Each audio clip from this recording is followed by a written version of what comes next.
तो आप सब कैसे हैं। तो चलिए आज हम बात करने वाले हैं और आज का जो टॉपिक है बहुत शानदार टॉपिक है और उस टॉपिक का नाम क्या है यानी रे डायग्राम यानी किरण आरेख। तो सबसे पहले हम बात करेंगे कि ये किरण आरेख क्या है और इसका कितना लॉ है, पूरा यहाँ से पूरा A to Z हम लोग पढ़ेंगे, यहाँ से डिटेल हम लोग यहाँ से बात करने वाले हैं। तो आज का जो टॉपिक रहा है रे डायग्राम और रे डायग्राम के बारे में जानने वाले हैं कि रे डायग्राम एक्चुअली होता क्या है। तो जो रे डायग्राम जो होता है क्या है, तो सबसे पहले बात करते हैं कि अगर जैसे कोई एक स्पेरिकल मिरर हो गया और स्पेरिकल मिरर को यानी कितने भाग में बांटे जाते हैं यहाँ से इसके पहले, तो स्पेरिकल मिरर को दो भाग में बांटे थे, कनकेव मिरर और एक कन्वेक्स मिरर। तो जैसे कोई रे ऑफ लाइट यानी इस कनकेव मिरर को या कन्वेक्स मिरर को दोनों मिरर पर जब पड़ता है तो वो जो रे ऑफ लाइट जो होता है एक सर्टेन लॉ को फ्लो करता है।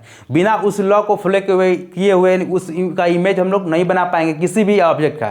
तो उस इमेज को बनाने के लिए कुछ लॉ को हम लोग यूज करते हैं, उसी लॉ को बोलते हैं रे डायग्राम बोलते हैं। और ये जो रे डायग्राम जो होता है बहुत इंपॉर्टेंट पॉइंट है, यानी चाहे वो कनकेव मिरर हो या कन्वेक्स मिरर हो, दोनों मिरर के केस में आ सकते हैं। तो चलिए हम लोग एक बाई एक करके हम लोग डिस्कस करते हैं, यानी तो शुरू से लेकर अंत तक बने रहे वीडियो में। तो चलिए हम बात करते हैं रे डायग्राम के बारे में और पूरा इसको हम अच्छा से हम लोग इसको पूरा डिटेल में देखेंगे यहाँ से।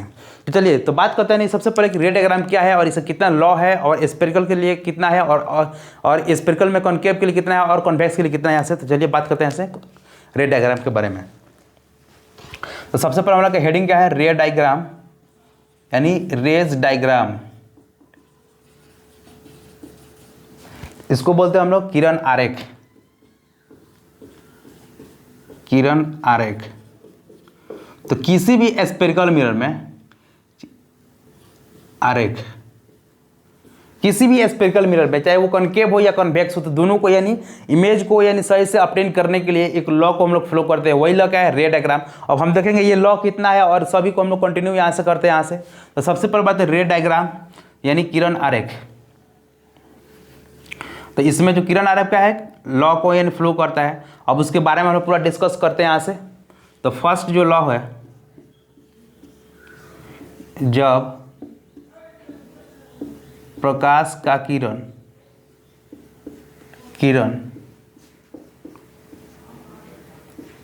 समांतर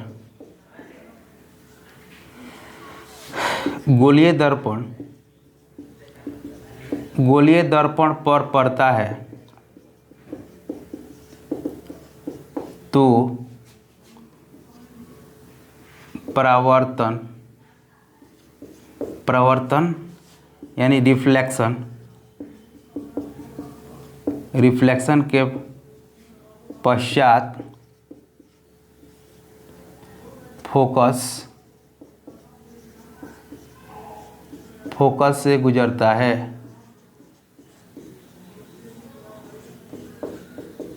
ठीक है, इसका मतलब क्या है कि जब कोई रे ऑफ लाइट यानी वो रे ऑफ लाइट कुछ भी हो, यानी जब वो स्पेरिकल मिरर के किसी भी मिरर के बारे में बात करते हैं चाहे कॉनकेव हो या कन्वेक्स, जब कोई रे ऑफ लाइट यानी जब ray of light in concave mirror हो या कन्वेक्स मिरर हो, जब पैरेलल जब जाता है तो वहाँ से कहाँ से गुजरेगा, तो इन फोकस पॉइंट से। तो एक पहला यानी लॉ हो गया। तो फर्स्ट पॉइंट क्या हो गया, तो ये आपका हो गया यानी आपका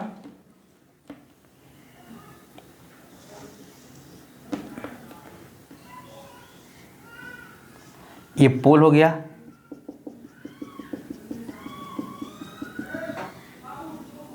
ये फोकस पॉइंट हो गया और ये सी हो गया। तो यानी जब कोई पैरेलल रे ऑफ लाइट, जब रे ऑफ लाइट पैरेलल जब मिरर पर पड़ता है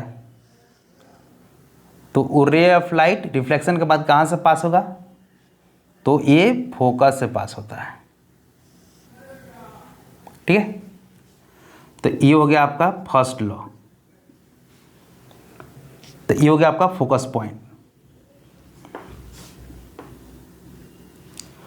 अब ये हो गया आपका कॉनकेव मिरर के लिए। अब बात करते हैं कॉन्वेक्स मिरर के लिए।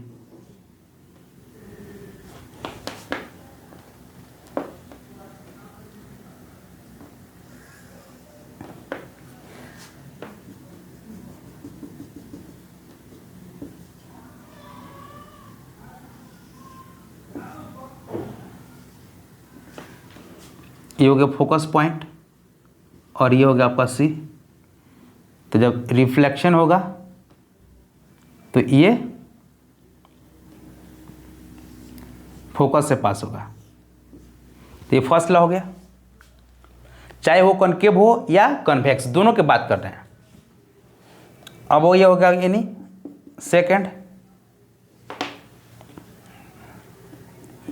जब फोकस से गुजरता है तो अब बात करते हैं कि जब प्रकाश की किरण जब फोकस से जब गुजरता है तब क्या होगा। तो अगर मान के चलिए ये हो गया आपका कॉनकेव मिरर, ये पोल हो गया, ये फोकस और ये सी। तो जब कोई रे ऑफ लाइट जब फोकस से गुजरता है तो रिफ्लेक्शन के बाद वो पैरेलल हो जाता है, ठीक है। अब बात करते हैं ये हो गया आपका कॉनकेव हो गया, और इस कन्वेक्स में बात कर रहे हैं यहाँ से, ये हो गया आपका पोल,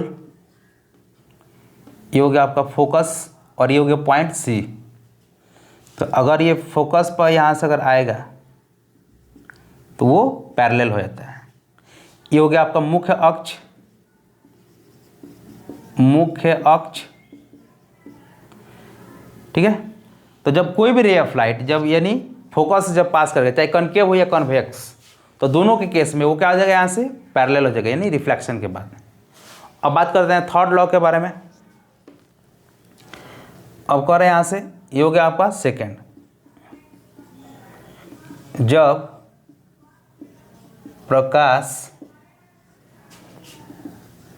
का किरण अब कहाँ से गुजरेगा, अब सी से यानी सेंटर ऑफ कर्वेचर से यानी वक्रता केंद्र से सी से गुजरता है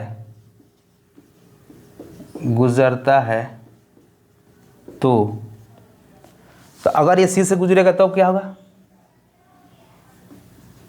ये पोल हो गया, ये फोकस हो गया, और ये सी हो गया। तो अगर ये कोई रे ऑफ लाइट अगर सी से गुजरेगा तो रिफ्लेक्शन के बाद उसी पाथ पर यानी फ्लो रिटर्न हो जाएगा, यानी उसी पाथ पर जब रिटर्न हो जाएगा तो यही इसका लॉ है, यानी उसी पाथ पर यानी रिट्रेस करेगा। तो ये हो गया आपका कॉनकेव। अब बात कर रहे हैं कॉन्वेक्स के लिए कि अगर कोई रे ऑफ लाइट, ये एफ हो गया और ये सी हो गया, और कोई रे ऑफ लाइट अगर सी से पास होगा तो रिफ्लेक्शन के बाद उसी पाथ पर रिटर्न आ जाएगा, ठीक है। तब तक उतारिए, फिर हम आगे बढ़ते हैं इसको। अब एक लास्ट पॉइंट बच गया, इसको भी हमने देख लेते हैं यहाँ से। बहुत इंपॉर्टेंट पॉइंट है, बहुत इंटरेस्टिंग पॉइंट है, इंपॉर्टेंट पॉइंट भी है और बहुत यानी मज़ेदार भी है, बहुत एकदम इजी टॉपिक भी है। चलिए अब हम बात करते हैं, लास्ट पॉइंट बच गया कि रे ऑफ लाइट कहाँ से गुजरे, तो ये 4 पॉइंट, जब प्रकाश की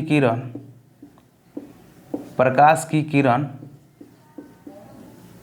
यानी पोल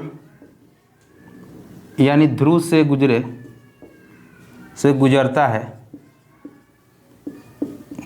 है तो यानी जब प्रकाश की किरण यानी पोल से गुजरता है तो अब क्या होगा, तो ये हो गया आपका पोल, ये हो गया फोकस पॉइंट, और ये हो गया आपका सी।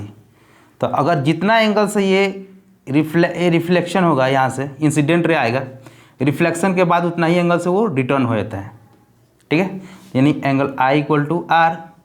तो ये हो गया आपका 4th पॉइंट, चाहे कॉनकेव हो या कन्वेक्स। अब बात करते हैं यानी कन्वेक्स में, तो ये हो गया आपका कन्वेक्स मिरर, तो ये हो गया आपका पॉइंट पी, और ये एफ और ये सी। तो जितना एंगल से वो रिफ्लेक्शन होगा, वो रिफ्लेक्शन के बाद पोल से उतना ही एंगल पर वो रिटर्न बैक हो जाएगा, ठीक है। तो ये रहा 4 यानी पॉइंट्स यानी रे डायग्राम के बारे में। और ये जो चारों जो पॉइंट है, इस चारों पॉइंट के आधार पर हम लोग कोई भी यानी जो स्पेरिकल मिरर के यानी आज के लिए इस वीडियो में तब तक इतना ही। हम लोग फिर मिलते हैं नेक्स्ट वीडियो में, तब तक लाइक सब्सक्राइब कमेंट और शेयर करना ना भूलें। और फिर हम लोग मिलते हैं नेक्स्ट वीडियो में, तब तक के लिए thank you to everyone to watching my YouTube channels on Victor's physics. So must welcome.